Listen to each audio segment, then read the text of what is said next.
সময় যতই গড়াচ্ছে হামজা চৌধুরীকে নিয়ে ফুটবল পাড়ায় ততই বাড়ছে উন্মাদনা। ভারতের বিপক্ষে এশিয়ান কাপের বাছাই পর্বের ম্যাচ দিয়ে লাল সবুজ জার্সিতে অভিষেক ঘটবে লেস্টার সিটি তারকা হামজা চৌধুরীর।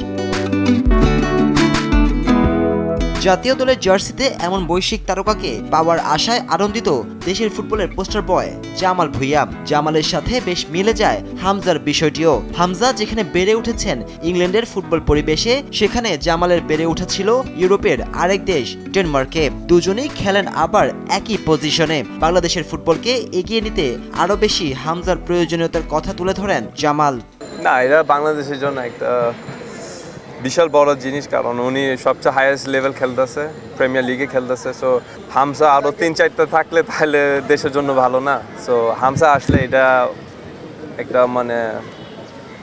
সবার জন্য ভালো। এদিকে শনিবার বাফুফে আয়োজিত এএফসির ডিপ্লোমা কোর্সে অংশ নেন জামাল, মামুনুল সহ সাবেক বর্তমান ফুটবলাররা। বাফুফের অ্যাক্টিভ না থাকলে তার বাস্তবায়ন হবে না। বাফুফের অ্যাক্টিভ মাস 100% থাকা উচিত, 200% থাকা উচিত, এবং সেটা থাকবে। সেটার জন্য আপনাকে পরিবেশ ক্রিয়েট করতে হবে। এই পরিবেশ ক্রিয়েট তারা করে দিয়েছে, এবং সামনে আমরা তো আসলে ছোট টাইম দিয়ে সব কিছু চিন্তা করে আপনার বিহেভকে টাইম দিতে হবে ওনাদের পরিকল্পনায় যাওয়ার জন্য। দেশের পরিস্থিতি আপনাকে চিন্তা করতে হবে, এবং ওনাদের কাজ করার যে জায়গাগুলি, ওই জায়গাগুলি ক্রিয়েট করে দিতে হবে। দেন আপনি ওই জায়গাটাও সাকসেসের রাস্তা পাবেন। কোর্সের মাঝে ফেডারেশনের আর্টিফিশিয়াল টার্ফে খুদে ফুটবলারদের উজ্জীবিত করতে তাদের মাঝে উপস্থিত হন জাতীয় দলের সাবেক ও বর্তমান তারকারা।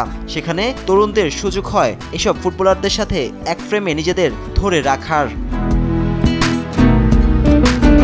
কাছে পেয়ে ছবি তুলতে ও অটোগ্রাফের জন্য জামাল ভুঁইয়াকে ঘিরে এক আনন্দমুখর পরিবেশ তৈরি করে বিএফএফ একাডেমির ফুটবলাররা। মুহূর্তটা বেশ উপভোগ করেন জামাল ভুঁইয়া। এটা ভালো লাগছে, এখানে অনেক বাচ্চারা আছে, সবাই একটা স্বপ্ন আছে ছবি খামা ফুটবল প্লেয়ার। তো আমি ওরার মতন ছিল। সো আজকে যে হ্যাপিনেস যেটা দেখলাম, এটা আমার খুব ভালো লাগছে। আমার তো আইডল ছিল, মেবি ওরা আমাকে আইডলাইজ করে, কিন্তু আমি বলবো ওরা নিজে যে স্বপ্ন আছে ওইটা নিজে ফলো করতে হবে। এই খুদে ফুটবলারদের থেকেই একদিন আগামী তারকা ফুটবলার বেরিয়ে আসবে বলে আশা দেশের ফুটবলের পোস্টার বয়ের। নাজমুস সাকিব, RTV, ঢাকা।